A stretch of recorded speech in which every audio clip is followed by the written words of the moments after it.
Gênesis capítulo 2, do versículo 16 ao 17, nós lemos assim: E ordenou o Senhor Deus ao homem, dizendo: De toda a árvore do jardim comerás livremente, mas da árvore do conhecimento do bem e do mal, dela não comerás, porque no dia em que dela comeres, certamente morrerás. E nós estamos na terceira parte da nossa nova série, intitulada Lições do Éden. Estamos vendo o que podemos aprender de forma prática, mas também de forma doutrinária, a partir do relato que a gente encontra aqui no Jardim do Éden. E nós já temos visto até agora, a primeira parte foi a questão da tentação, nós vimos sobre tentação, e também sobre o caminho da queda, e o impacto que isso tem em nossas vidas. Então hoje, nós vamos começar a ver o que foi que houve depois da queda. Nós vimos sobre tentação, o caminho da queda, e hoje vamos ver o que aconteceu depois da queda.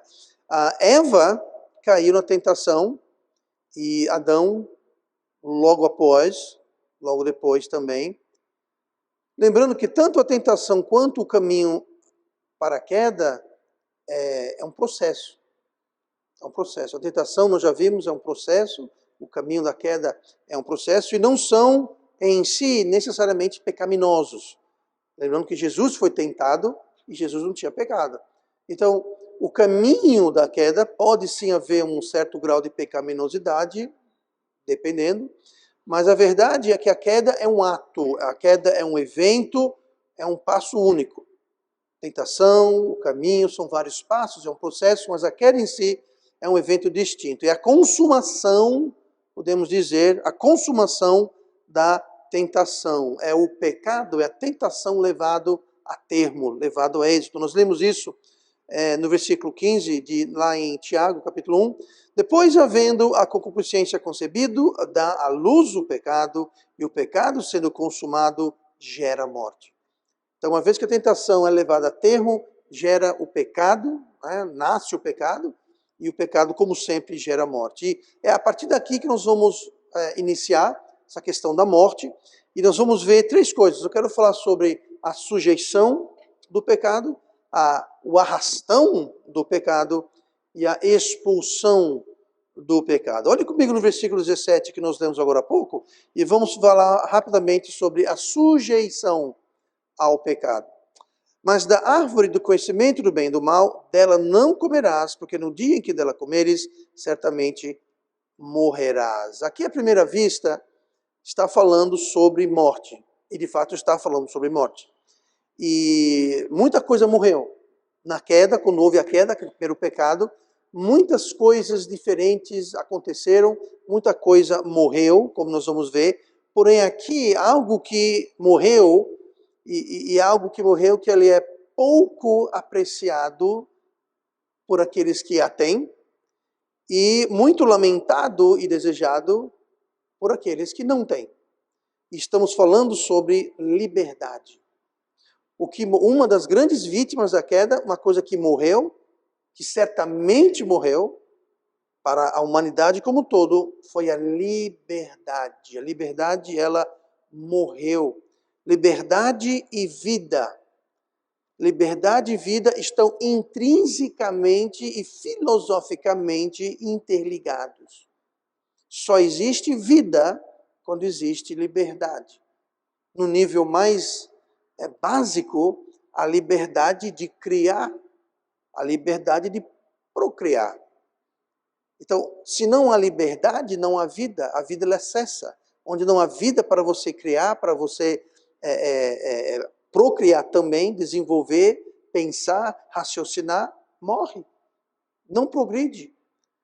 Então, filosoficamente, intrinsecamente, vida e liberdade. E aqui, quando fala que certamente morrerá, a morte é o quê? É a ausência de vida. E nesse caso aqui, o que perdeu-se foi liberdade. E a gente lê aqui no versículo 16, de toda árvore do jardim comerás o quê? Livremente.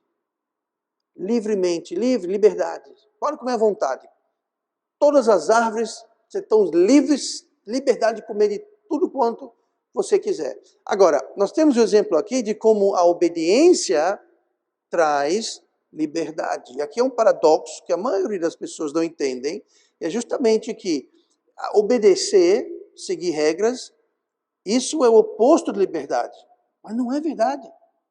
Nós só podemos ter liberdade se houverem regras. E só pode haver liberdade quando as pessoas seguem essas regras. Ah, pastor, mas eu pensei que seguir regra, obedecer, isso tira a liberdade. Não, não tira a liberdade. Muito pelo contrário. Regras, leis, obediência, conformação às regras, criam liberdade. Liberdade não é cada um fazer o que quer.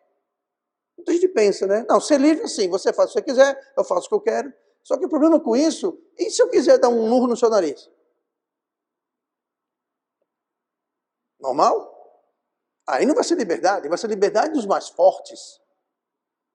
Os que têm mais poder, mais força, isso não é liberdade.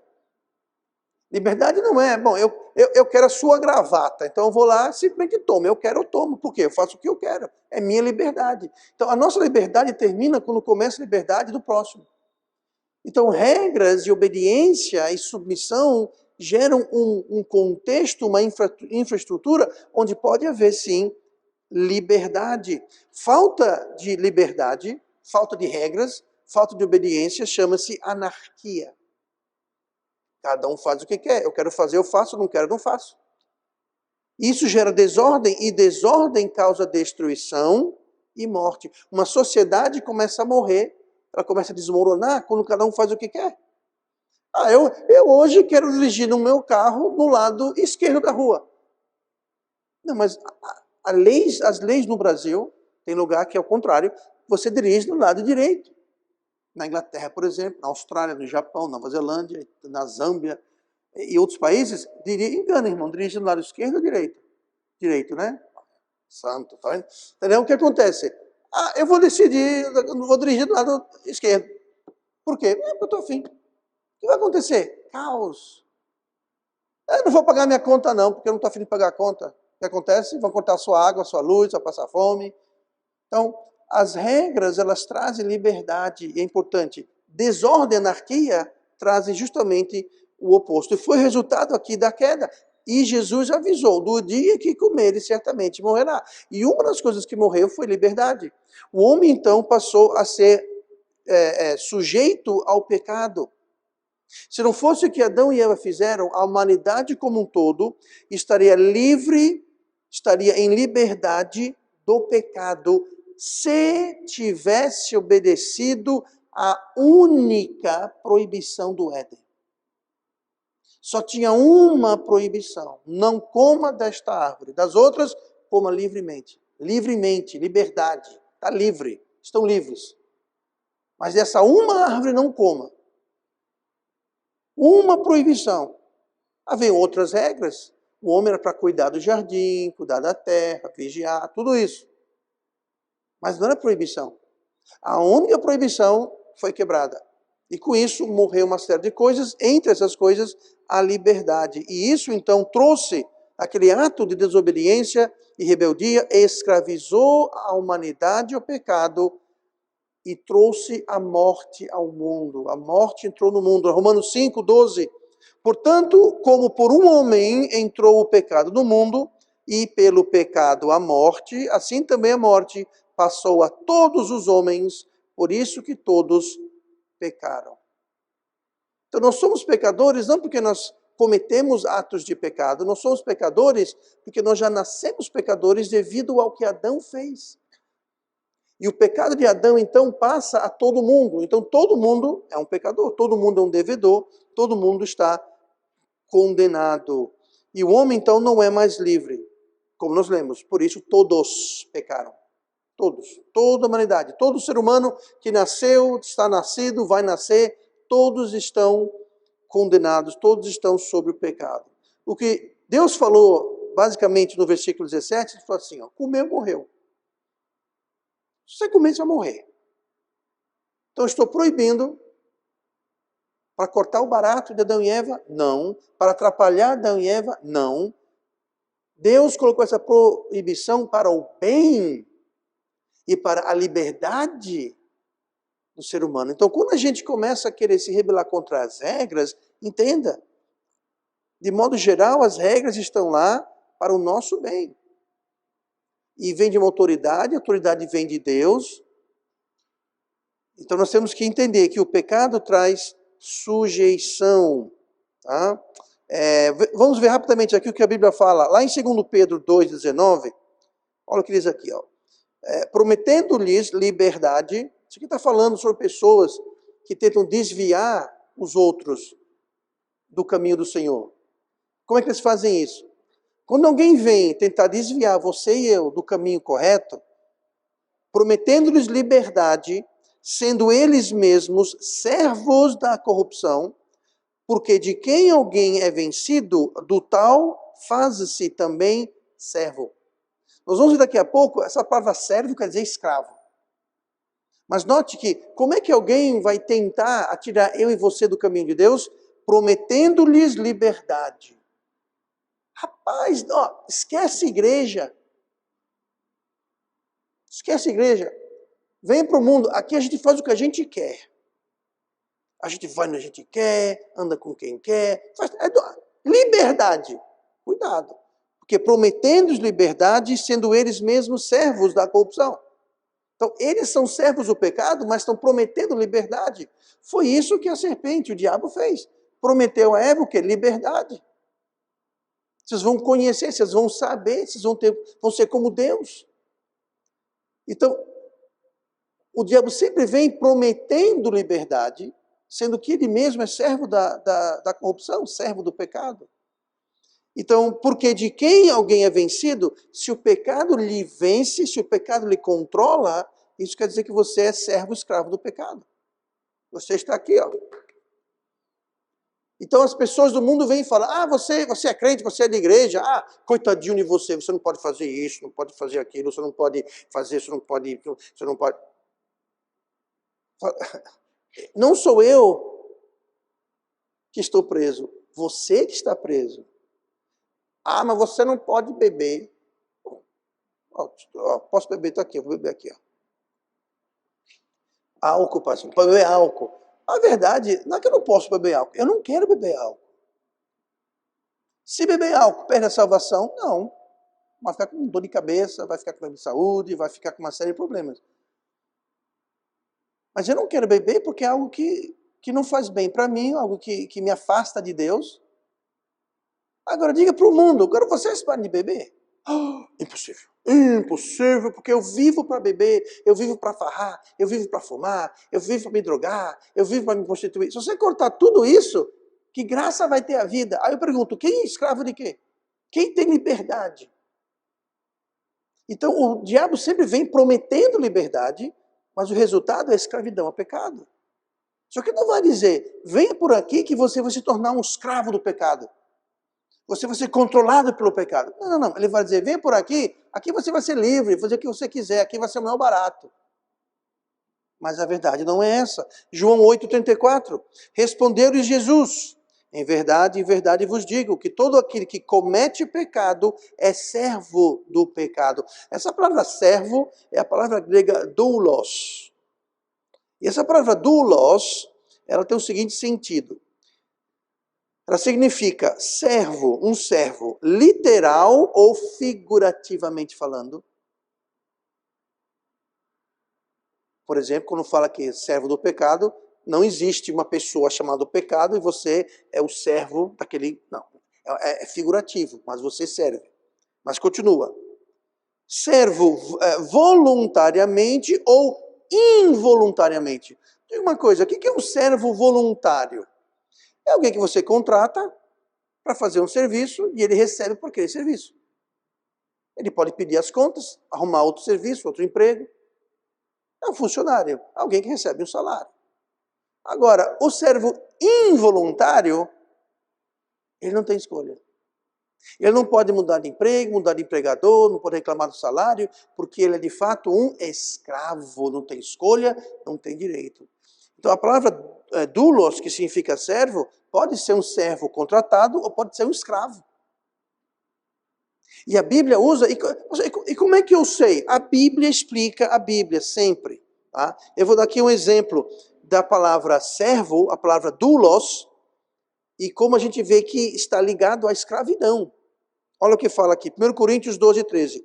Pois todos nós fomos batizados em um Espírito, formando um corpo, quer judeus, quer gregos, quer servos, quer livres, e todos temos bebido de um Espírito. Veja só, aqui você vê que Paulo está fazendo comparação, né? Quer judeus ou gregos, servos, quer livres. Esses servos é doulos. E livres é o quê? Ou seja, um servo escravo e um servo livre. Então, a palavra servos é a palavra doulos, mas não é um doulos livre, porque ele fala que é servos, que é livres. O livres é livre. O servo doulos não é livre, é escravo. Outro exemplo, Gálatas 3:28. Nisto não há judeu nem grego, não há servo nem livre, não há macho nem fêmea, porque todos vós sois um em Cristo. Mais uma vez, não há servo nem livre. Não há escravo nem livre. A mesma palavra, servo.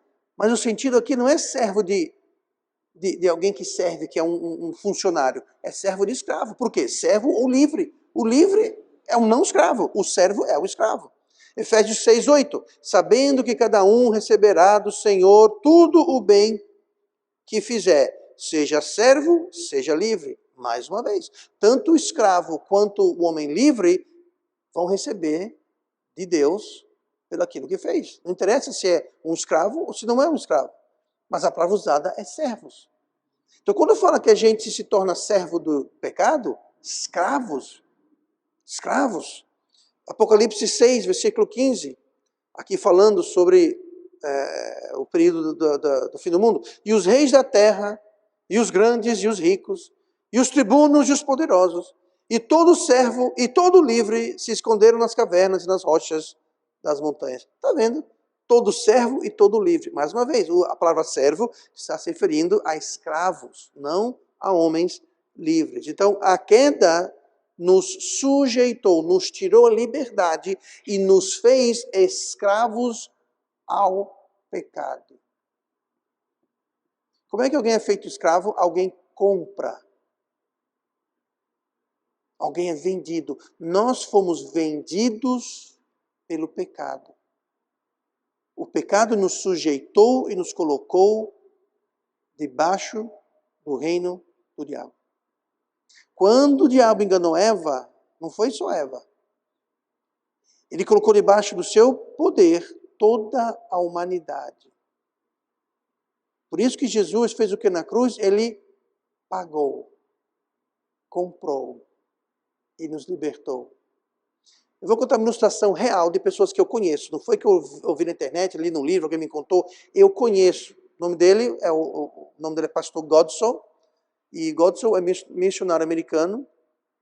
Ele era marinheiro, marinha de guerra americana, e estava servindo uma base lá nas Filipinas. E ele conta uma história engraçada. E quando eu ouvi, eu fiquei meio sem entender, até que ele explicou direito. E ele é amigo nosso, conhecemos ele há muito tempo, ele e a esposa dele. E ele fala assim, a minha esposa, eu a comprei. Comprou a esposa? Ele comprou a esposa. A esposa dele vinha de uma família muito pobre e os pais, por não ter condições, tinham muitos filhos, não tinham dinheiro, nas Filipinas, vendeu a filha, ainda criança, 9, 10, 11 anos, não lembro direito, mas era jovem, vendeu a filha a um dono de um restaurante. E ela morava lá, trabalhava lá e era escrava. Ela era efetivamente uma escrava. Ela foi vendida pela família e ela era propriedade daquele restaurante.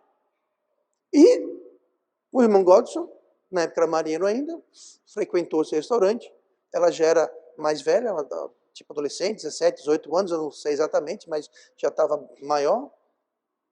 E ele fez uma proposta, ele foi para o pai dela, pediu a mão dela em casamento, e o pai dela falou, não, por mim tudo bem, eu dou minha bênção, agora você tem que falar com o dono. Tá pensando? Aí ele foi falar com o dono. Falou, eu quero comprar E o cara, como sabia do lance, botou o preço lá em cima. Pois ele pagou. Agora, sendo dono da esposa, ele falou, agora você está livre. Se você quiser casar comigo, tudo bem. Mas se você não quiser, você está livre. Você está livre. Foi o que Jesus fez. Ele nos comprou. Semana passada eu li o versículo aqui. Sois comprados por um bom preço. A palavra bom quer dizer alto. Um bom preço, um alto preço. Por isso glorificai a vosso Pai no vosso espírito, no vosso corpo, que não lhes pertencem. Quando você é salvo, efetivamente, Jesus vai lá e fala, eu estou comprando esta alma.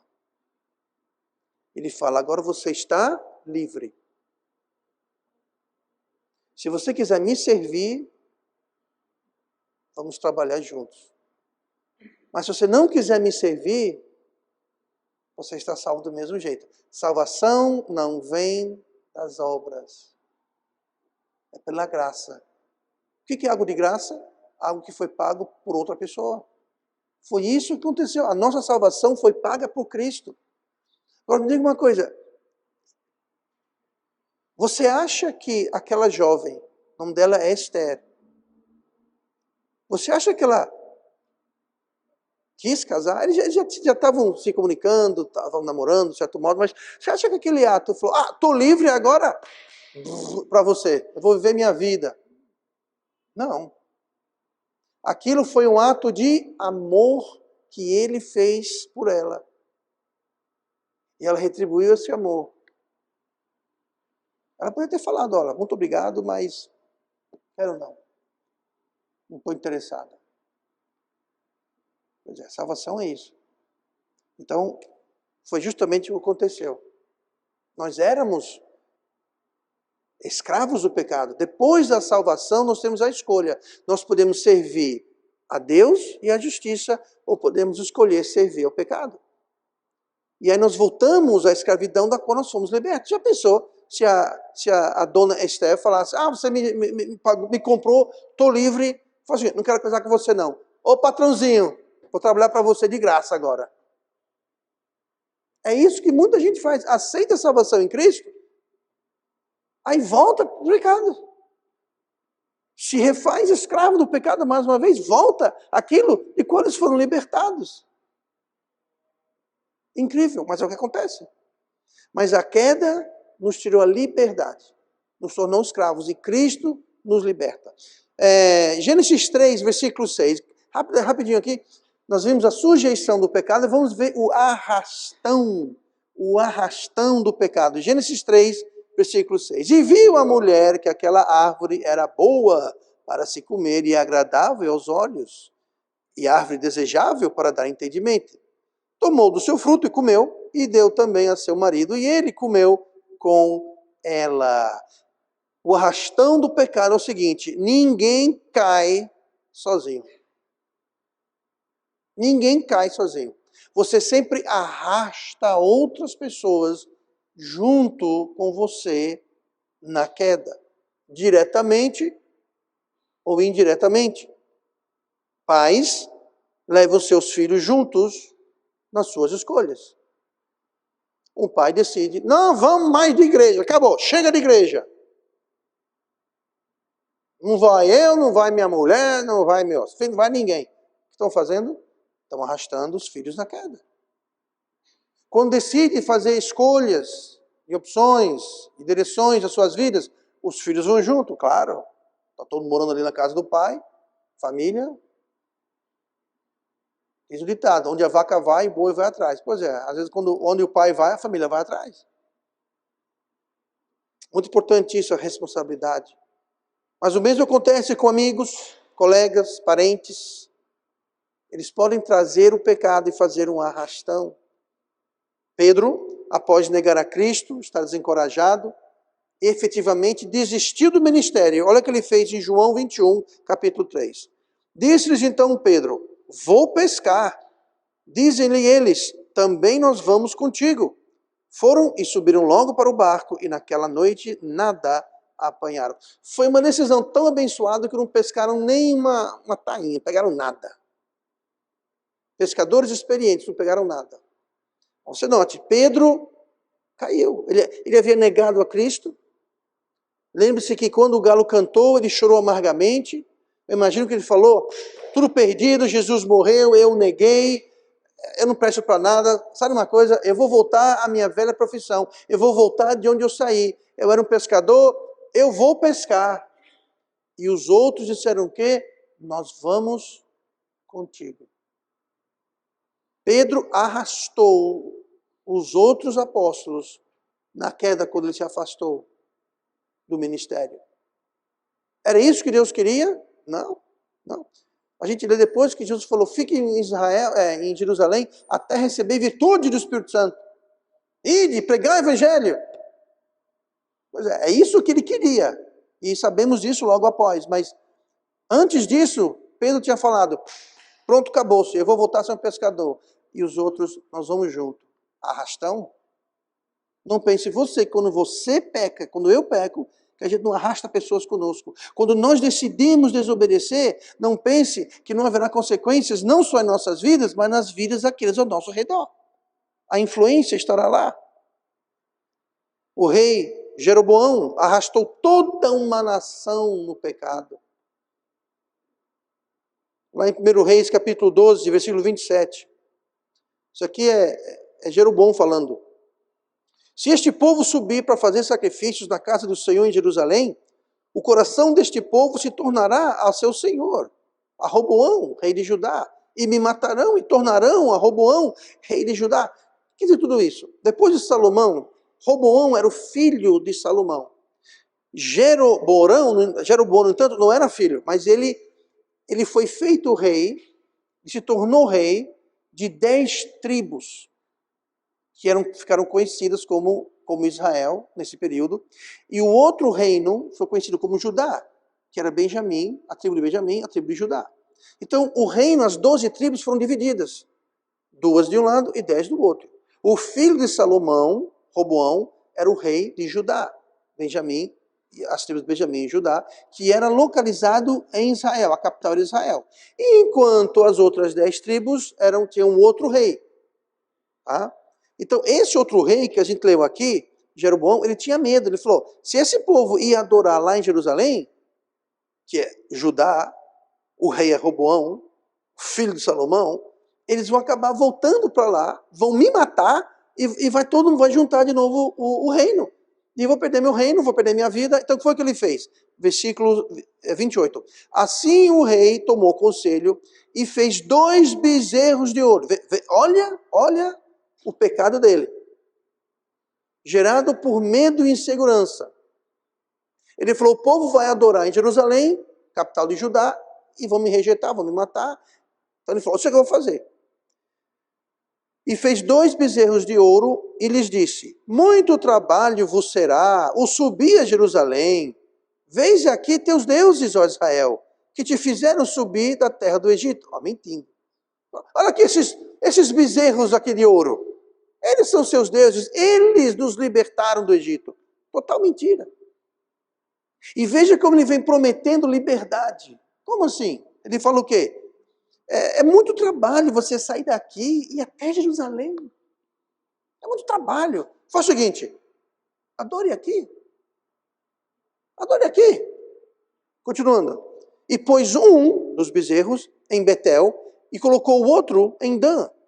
E este feito se tornou em pecado, pois que o povo ia até Dan para adorar o bezerro. O povo, toda a nação, todas as 10 tribos, deixaram de ir para Jerusalém e passaram a ir a Dan e passaram a ir a Betel. Que o problema não era Dan e Betel, mas ali ele colocou bezerros de ouro para serem adorados no lugar do Deus verdadeiro. E aquilo se tornou um pecado para o povo. Toda a nação foi arrastada pelo pecado do rei. Pai, esposo, você é o rei daquele lar. Você pode arrastar a sua família. Você pode arrastar aquelas pessoas que estão na sua influência. Todo o reino foi afastado. E isso perdurou muito tempo. A gente leu isso em 1 Reis 12. Eu vou ler aqui 2 Reis 10. Está aqui, ó, passou um bocado de tempo. 2 Reis 10, 29. Porém, não se apartou Jeú. Jeú foi um bom rei, foi um bom líder. Mas ele teve um problema. Porém, não se apartou Jeú de seguir os pecados de Jeroboão, filho de Nebate, com que fez pecar a Israel. Veja bem, ele causou, ele arrastou Israel a pecar, a saber, dos bezerros de ouro que estavam em Betel e em Dan. Isso durou, ó. O arrastão durou anos e décadas. Por quê? Porque começou lá atrás e arrastou. O pecado tem poder de arrastar outros no seu pecado. Tá? Então, daí a necessidade da gente se apartar e se separar do pecado. Porque senão ele te... Quando o navio está afundando, eu nunca estive no navio afundando, glória a Deus, mas quando o navio está afundando, você deve nadar o mais rápido possível distante dele. Por quê? Porque quando o navio afunda, especialmente nos momentos finais que ele submerge, ele vai arrastar tudo e aquele junto. Ele está descendo, ele vai puxando a água. Quem estiver em cima ou perto, desce, é tragado, é arrastado pelas águas que estão descendo junto com o navio. Então o navio está afundando, pule na água e nade o mais rápido possível, o mais distante. Porque se o navio afundar, ele vai arrastar você junto. Eu espero que você nunca se encontre nessa situação. Mas o que você com certeza já se encontrou e vai se encontrar é na situação de ser arrastado para as profundezas pelo pecado. Se você fica muito perto do pecado, ele vai te arrastar. Você anda perto e mantém companhia com pessoas pecaminosas, você vai ser arrastado.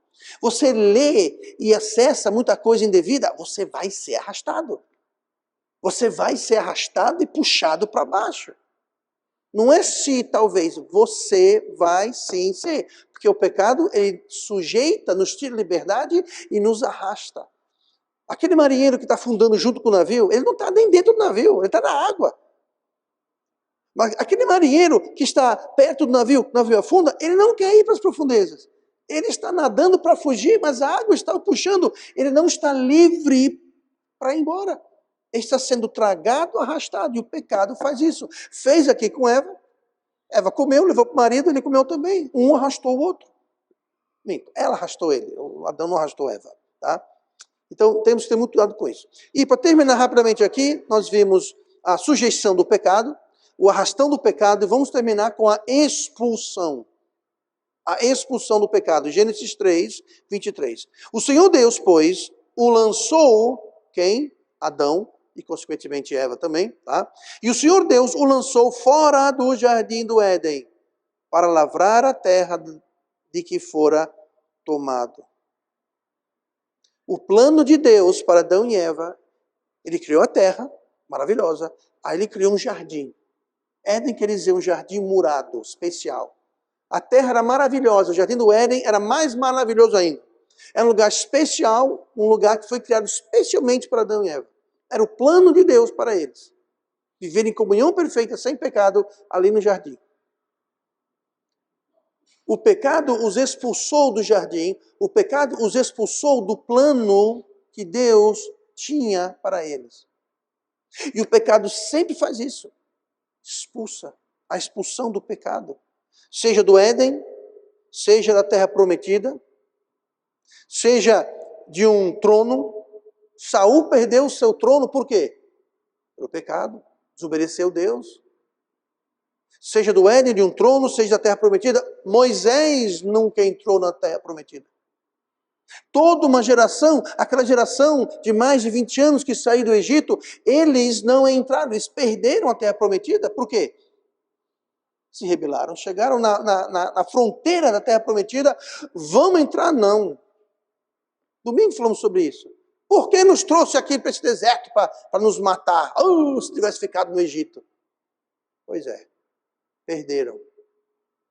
Então o pecado sempre nos tira do plano que Deus tem para a gente. Agora entenda, Deus sempre tem um plano alternativo. Deus sempre tem um plano B, C e assim por diante. Quando chegar no X, começa X1, X2, X10.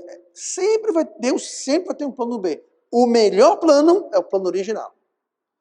E quanto mais alternativo é o plano, menos melhor. O pastor está arrasando com a gramática, né, esses dias. Mas pior fica. O ideal é aquele plano perfeito, o plano A. Mas se a gente estragar, não pense que Deus, estragou o plano A, acabou, não quero saber de você mais não. Não. Deus sempre tem um plano. Não é o mesmo que o A, mas é um plano. Não, talvez não seja tão perfeito, mas é um plano. Deus sempre vai ter. Deus providenciou um plano para que o homem, mesmo expulso do jardim, não vivesse naquele estado. Que estado? Caído e vivendo eternamente. Antes da expulsão do jardim, Adão e Eva eram sem pecado, perfeitos, e viveriam eternamente. Que tinha a árvore da vida eterna. Depois que pecaram, eles iam viver como seres caídos, corrompidos, pecaminosos, e eternamente. E eternamente.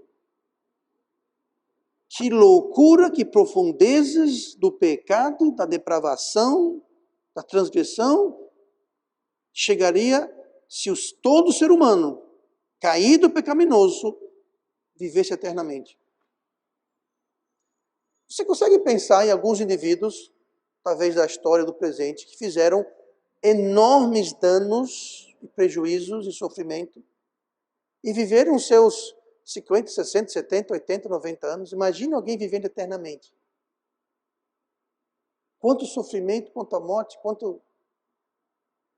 Se o homem com sua vida limitada a 70, 80, 90 anos, 100 anos, olha o estado que o mundo se encontra. Imagine se o homem vivesse eternamente. Deus criou um plano para que isso não ocorresse. Olha o que fala Gênesis 3, 24. E havendo lançado fora o homem, pôs querubins ao oriente do jardim do Éden, e uma espada inflamada que andava ao redor para guardar o caminho da árvore da vida. Deus não só expulsou, mas tirou o acesso da árvore da vida. Essa árvore, o fruto, você come e você vive eternamente. Essa árvore existe e vai estar lá na Nova Jerusalém. Mas hoje ela está oculta, escondida, foi tirada. Tem querubins, e o interessante, fala que tem uma espada em chamas. Não é que o anjo tem uma espada em chamas, tem uma espada em chamas que anda ao redor da árvore. Uma espada viva, em chamas. Como é que é isso? Pois é, está lá, no céu você vai ver isso. Por quê? Para que o homem não tomasse do fruto da árvore da vida eterna no estado caído,